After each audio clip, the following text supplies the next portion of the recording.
on this night, this silent night, this holy night. We'll be together on this Christmas night. So take my hand and hold it tight. Coucou, j'espère que vous allez bien. On se retrouve pour la première vidéo, une journée créative. En fait, c'est vraiment un concept de vidéo où j'ai envie de vous partager des DIY, des idées bricolage, des créations en fait tout simplement que vous pouvez réaliser lors d'une seule journée. Par exemple, vous prenez un dimanche en journée off, c'est pour ça que je vous sors cette vidéo un samedi normalement, pour que le samedi vous pouvez voir si vous avez le matériel qu'il vous faut ou alors aller en acheter dans des magasins tout simplement, et que le dimanche vous pouvez bricoler et suivre avec moi cette vidéo et réaliser les 4 propositions de DIY que je vais vous faire. En tout cas voilà, j'espère que ça vous plaît ce petit concept. Je me suis dit qu'on n'a pas assez de moments en fait où on se permet d'être créative, alors j'ai envie de partager une journée avec vous du coup où on va essayer de créer sans limite de médium, sans limite de quoi que ce soit en fait. Le principal c'est de s'amuser, donc j'ai quand même essayé de m'établir un petit thème pour que ça soit plus simple dans chacune de ces vidéos-ci. Donc le premier thème, c'est pas une grande surprise puisque nous sommes au mois de décembre, c'est le thème de Noël. Je suis très contente, je crois que ça fait très longtemps que j'ai pas bricolé sur ce thème-là, alors que j'adore cette période, j'adore Noël, c'est juste que depuis les études supérieures, c'est aussi la période des partiels et en général, je suis pas du tout dans l'ambiance de Noël, sauf 2-3 jours avant. Donc bon, c'est un petit peu les aléas, on va dire, des études. Mais là, j'avais trop envie aujourd'hui de faire cette journée-ci. Et le fait de filmer, ça m'a encore plus motivée. Donc c'est parti. J'arrête de parler. J'espère que ce conseil vous plaît. N'hésitez pas à me dire dans les commentaires et à m'écrire aussi des idées de thèmes si vous en avez qui vous passent par la tête. On va essayer de se retrouver tous les mois ou les 2 mois, je ne sais pas trop. À quel rythme je vais réussir à tenir cette catégorie de vidéos. En tout cas, j'ai très hâte. Et sans plus tarder, on va commencer avec le premier DIY que j'avais envie de vous partager et de réaliser aujourd'hui. C'est tout simplement des petites étiquettes cadeaux plutôt mignonnes à mettre sur vos emballages si vous avez commencé à emballer vos cadeaux de Noël et qui rajoutent une petite touche personnelle, je trouve. Donc c'est parti, je vous montre tout ça tout de suite.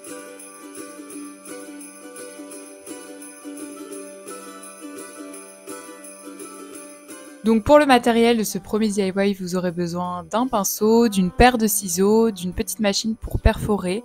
Vous pouvez aussi perforer avec une aiguille. Il vous faudra de la corde, donc moi j'ai pris celle-ci, et un patron d'une boule de Noël que j'ai dessiné et j'ai plié en 2 pour faire la symétrie. Donc voilà, j'ai fait ça sur du papier cartonné. Il vous faudra aussi des couleurs de peinture et du papier aquarellable. Moi c'est ce que j'ai utilisé, comme ça c'était du 300 grammes, donc c'était assez épais. Pour commencer, vous allez reporter votre patron à l'aide d'un crayon de papier sur votre papier aquarelle. Donc vous faites tout le contour que vous dessinez et par la suite vous allez pouvoir donc le découper et comme ça vous obtiendrez votre forme d'étiquette.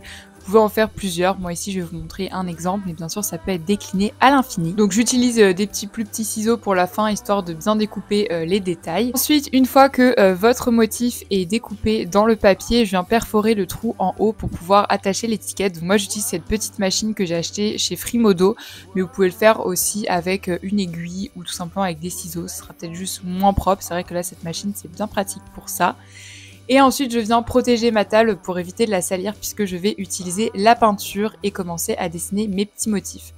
Donc là je suis pas très satisfaite, vous allez voir du motif que j'ai réalisé parce que c'était pas évident avec la caméra entre moi et le dessin. Mais ce que j'aime bien faire c'est quand même des traits assez aléatoires et surtout très symétriques. Je trouve que c'est ça qui rend bien dans une boule de Noël. Après c'est mon avis personnel, donc là j'ai opté pour des tons plutôt verts. Voilà, j'ai fait des petites feuilles au milieu, j'ai essayé de varier les nuances de couleurs et j'ai mis de la couleur blanche pailletée que j'avais achetée à Action. Je sais pas si elle y est encore parce que ça fait quelques années que je l'ai. Et j'ai mis de l'or sur le dessus parce que je trouvais ça sympa. Je trouve que ça rajoutait une petite touche esthétique. Donc voilà, je suis pas hyper satisfaite parce que vous allez voir à la fin j'ai voulu mettre le blanc justement et ça a un peu bavé parce que c'était pas assez sec. C'est les inconvénients de faire la peinture l'hiver. Donc j'ai utilisé un pistolet d'air chaude pour faire sécher, mais j'y avais pas pensé avant. Donc ça a un peu raté mon DIY, mais bon c'est pas grave. Vous comprenez quand même l'idée et ce qu'il faut faire, et j'en ai fait d'autres en amont que je vais vous montrer. Et franchement je préfère le résultat des autres étiquettes. Et après bien sûr il n'y a plus qu'à écrire le nom de la personne derrière et l'attacher avec de la ficelle comme je vous ai montré en début de ce DIY. Et comme je vous l'ai dit, vous pouvez les décliner avec plein de couleurs et de motifs différents. Deuxième idée, c'est une boule de Noël à mettre dans votre sapin, mais très personnelle pour le coup. J'adore l'idée parce que je trouve que les photos... En fait, je cherchais vraiment quelque chose à faire de personnel que je pourrais offrir à mes parents. Et du coup, je me suis dit que j'allais faire une petite boule de Noël avec une photo de ma soeur et moi quand nous étions petites. Je sais pas trop quel âge j'ai sur cette photo. Vous me direz quand vous la verrez quel âge vous me donnez avec ma soeur. Donc moi, je suis l'aînée et ma soeur c'est la plus petite, au cas où je reprécise. Et voilà, du coup j'aimais trop l'idée. J'étais partie un peu en freestyle un soir pour essayer, pour un test. Et au final, j'ai trop aimé le résultat. Donc j'avais décidé de vous partager cette idée. The silent night, this holy night, we'll be together on this Christmas night. Donc pour le matériel de ce DIY, vous aurez besoin d'une paire de ciseaux, de peinture également, donc moi j'utilise la couleur or, de 2 pinceaux différents, de colle forte, de la colle découpage et du vernis Mod Podge, donc c'est un vernis mat, de la corde ou de la ficelle, et des supports en bois. Donc moi je les ai achetés sans trou, mais je les ai perforés à l'aide d'une visseuse, donc vous pouvez le faire assez facilement vu que c'est assez fin et assez facile à perforer. Et j'ai utilisé aussi des petits stickers, et bien sûr j'ai choisi les photos. Donc là je vais utiliser cette photo avec un peu plus de saturation de ma sœur et moi à Noël. Donc je commence par la découper. Donc j'avais déjà rogné sous forme de cercle sur mon Word, mais vous pouvez très bien l'imprimer en carré et après le couper seulement une fois qu'elle est imprimée. C'est comme vous souhaitez. Donc voilà la petite photo, on a vraiment des petites bouilles, c'est trop mignon. Donc je vais commencer par la coller avec donc de la colle découpage, une technique très simple. Vous mettez de la colle sous votre photo, vous la positionnez sur votre support, donc ici notre boule de Noël, et vous remettez une couche de colle par-dessus. Et en fait ça imprègne la photo sur le support. Donc là au début c'est de la colle blanche, et après au séchage, celle-là va devenir transparente. Donc voilà le résultat. Ensuite, je viens mettre quand même mon support pour protéger ma nappe et je viens mettre des traits de peinture. Donc c'est un style très moderne, très abstrait, mais écoutez, je me suis bien éclatée à faire ça. Donc ça dépasse un peu sur la photo, mais c'est fait exprès. Pareil, je fais du relief avec mon pinceau. J'ai vraiment pris du fun à faire ça. Et je viens également faire le contour. Comme ça, tout le contour sera doré. Et pour sécher, puisque j'ai encore la flemme d'attendre, j'utilise mon pistolet d'air chaude. C'est vraiment très pratique. Je suis très contente d'avoir investi dedans. Donc ça permet à la peinture de sécher, surtout en hiver où ça sèche pas vite. Et là j'ai mis des couches assez épaisses. Et après je viens prendre mon Mod Podge pour l'appliquer dessus. Donc je sais pas si ça se trouve en France. Moi je l'ai acheté au Canada. Mais c'est vrai que c'est très pratique pour les finitions. C'est un côté mat donc on le voit pas trop. Et ensuite, je viens utiliser des stickers pour ajouter une petite décoration. Donc, j'utilise ces stickers 3D que j'avais trouvé à Action cette année. Voilà, avec le mot décembre et ça reste dans les mêmes couleurs, vert, or. C'est vraiment l'esprit que je voulais donner. Et une fois que c'est fait, je viens prendre un petit morceau de ficelle et je viens faire un nœud pour pouvoir l'accrocher avec une boucle. Donc voilà, je fais plusieurs nœuds histoire que ça tienne bien. Et pour ajouter de la solidité, je vais mettre un point de colle fort derrière et je vais mettre ma ficelle dessus. Voilà, je mets de mon ciseau pour vraiment faire adhérer la ficelle, la colle et le bois ensemble. Et au moins c'est très solide et après séchage, ça tient super bien. Donc voilà, ma petite boule de Noël, je la trouve trop choupie et avec vos photos, ça peut être hyper mignon. Deuxième idée, c'est une suspension que vous allez pouvoir mettre. Alors ça, c'est vraiment un DIY très simple parce que j'ai utilisé la majorité de la structure en fait de ce DIY, c'est grâce à un bloc que j'avais acheté de chez Action. Avec ce bloc là que j'avais acheté parce que j'avais un coup de cœur dessus, je trouvais les dessins incroyables. Donc c'est aussi ça les journées créatives, c'est pas forcément tout faire de A à Z, c'est aussi utiliser des produits que j'aime bien et que j'ai pas forcément l'occasion de les utiliser. Donc là c'est le moment. Donc je vais vous montrer un petit peu une suspension que j'ai décidé de réaliser pour décorer votre intérieur grâce à ce DIY normalement pour faire des cartes de Noël.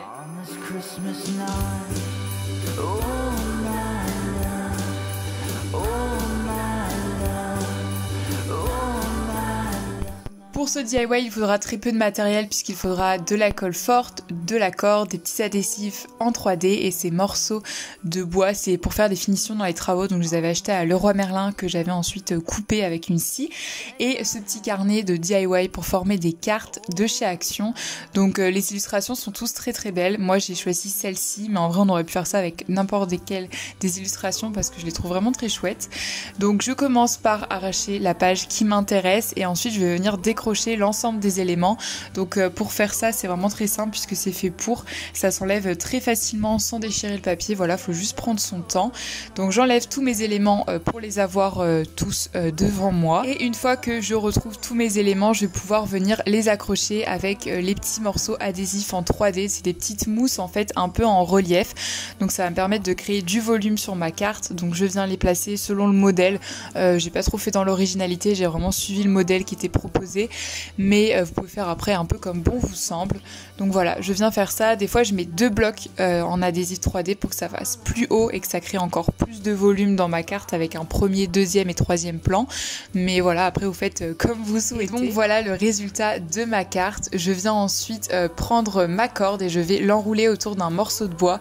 Je fais vraiment plusieurs tours pour que ça soit bien solide. Ensuite je fais un bon nœud, donc même à triple nœud, vous pouvez y aller, n'ayez pas peur. Faut mieux en faire trop que pas assez. Et une fois que j'ai fait ça, je vais faire la même chose de l'autre côté. Donc je prends ma corde pour créer en fait une boucle pour pouvoir l'accrocher par la suite, ma suspension. Et je fais exactement la même chose. Donc j'enroule ma corde, je refais un triple nœud à l'arrière et je coupe l'excédent. Et voilà. Ça permet de créer vraiment la base de ma suspension. Je pourrais même rajouter de la colle forte comme j'ai fait dans les précédentes DIY pour être sûr que ça tienne bien. Là je l'ai pas forcément fait, mais donc voilà le résultat à l'arrière et le résultat vous pouvez aussi couper les excédents de corde et voilà le résultat donc à l'avant et à l'arrière. Donc vous voyez c'est quand même bien solide, on peut l'accrocher et mettre du pot en dessous, ça ne tombera pas. Ensuite je viens encore prendre mon support pour protéger mon plan de travail de la colle et je vais venir coller mes morceaux de bois. Donc je trace un petit trait au crayon de papier pour savoir là où je dois mettre de la colle et cette colle est vraiment incroyable, elle coûte 1€ et quelques chez Leclerc ou même tous les supermarchés et elle colle très très bien, donc faut laisser le temps que ça agisse. Donc voilà, vous appuyez bien avec vos doigts et vous laissez quelques minutes histoire que la colle prenne bien et après ça sera fini et bien solide et vous faites la même chose de l'autre côté. Donc là je prends un petit mouchoir pour enlever les excédents de colle et voilà. Ce DIY est terminé. Est-ce qu'on ne dirait pas une décoration achetée en supermarché alors qu'en soi, elle a été hyper simple à réaliser. Je sais pas ce que vous en pensez, mais j'aime beaucoup cette déco. La dernière idée, c'est tout simplement une création en pâte polymère. Ça fait longtemps et je voulais vous partager une petite idée de boucle d'oreille que vous pourrez mettre pour les fêtes, qui est très très simple. Donc j'espère que ça va vous plaire et je vous laisse découvrir ce DIY.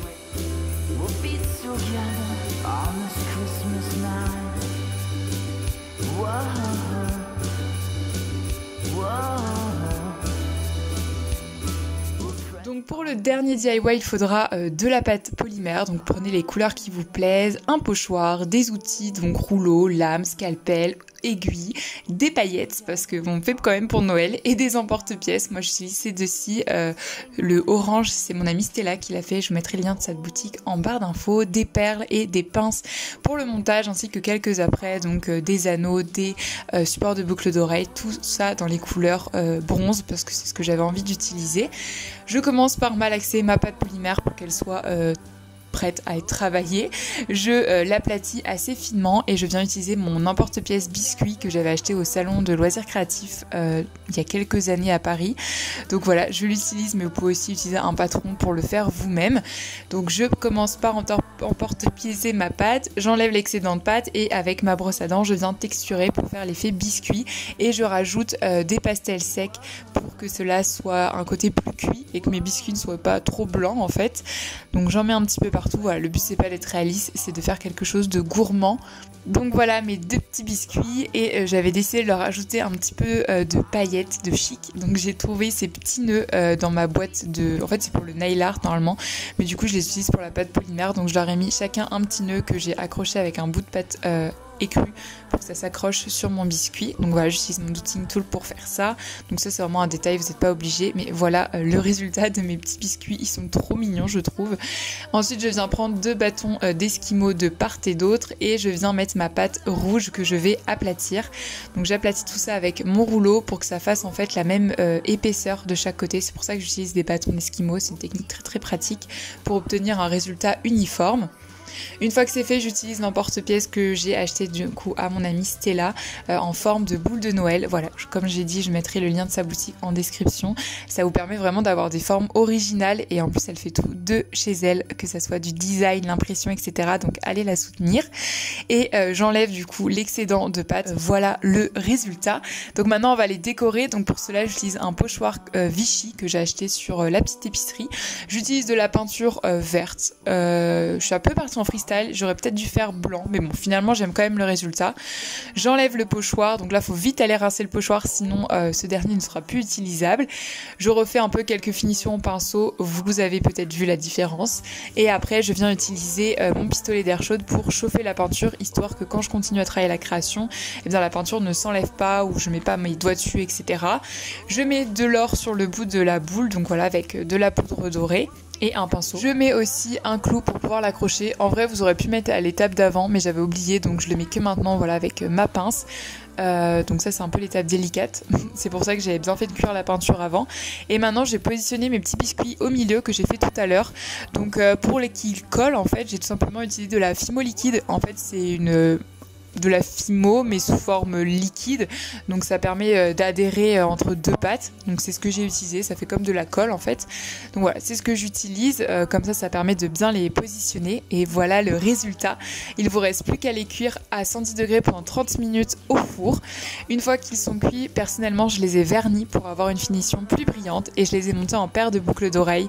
Donc très simplement, j'ai mis un anneau avec 2-3 petites perles que j'avais achetées à Action d'ailleurs, et je l'ai accroché d'un côté au support de boucle d'oreille et de l'autre à la création. Et voilà, c'est tout simplement le résultat que j'avais envie de donner. Je trouve ces boucles d'oreilles très festives et on voit bien que c'est pour le thème de Noël. Donc dites-moi ce que vous en pensez, ça sort un peu de ce que j'ai l'habitude de faire, mais j'ai vraiment pris du fun à les faire, donc j'ai hâte d'avoir vos retours. Cette vidéo est terminée, j'espère qu'elle vous a plu, que ça vous a fait plaisir de passer cette journée créative avec moi. Alors oui, entre nous, je filme la fin avant d'avoir filmé les DIY, mais c'est histoire d'avoir le même plan. Mais bon, on imagine que j'ai fait la journée avant. Donc voilà, comme je l'ai dit en début de vidéo, j'espère que ce concept vous plaît. J'ai trop kiffé faire ça parce que j'adore créer. Et là, en fait, le fait d'avoir pas de limite, c'est tellement cool et ça permet vraiment d'explorer sa créativité, de vous donner des idées, parce que c'est comme ça de base que j'ai commencé ma chaîne YouTube. C'était pour donner des idées créatives à vous en fait, simplement. Et voilà, donc très contente de revenir avec ce concept de vidéo voilà, qui me plaît et je pense qu'il me correspond plutôt bien. Donc on se retrouve très bientôt pour une prochaine vidéo qui sera sûrement un vlog, puisque j'ai fait un marché de Noël récemment et du coup je vous ai filmé quelques petites images. Donc voilà, et d'ici là, prenez soin de vous, soyez créatifs et j'ai trop hâte de voir toutes vos réalisations. N'hésitez pas à m'envoyer les DIY que vous réalisez à partir de cette vidéo par mail, par message, peu importe, puisque dans la prochaine vidéo journée créative, eh bien, je mettrai en fin de vidéo toutes vos photos que vous m'avez envoyées et que vous avez réalisées grâce à cette vidéo. Donc n'oubliez pas, mon adresse mail c'est creativeaddict85@gmail.com et sinon tout est écrit en barre d'infos si vous cherchez à me contacter, ou alors vous pouvez m'envoyer par Instagram directement, comme vous souhaitez. En tout cas, j'ai trop hâte de voir vos petites réalisations inspirées des miennes et on se dit à très bientôt. Bye!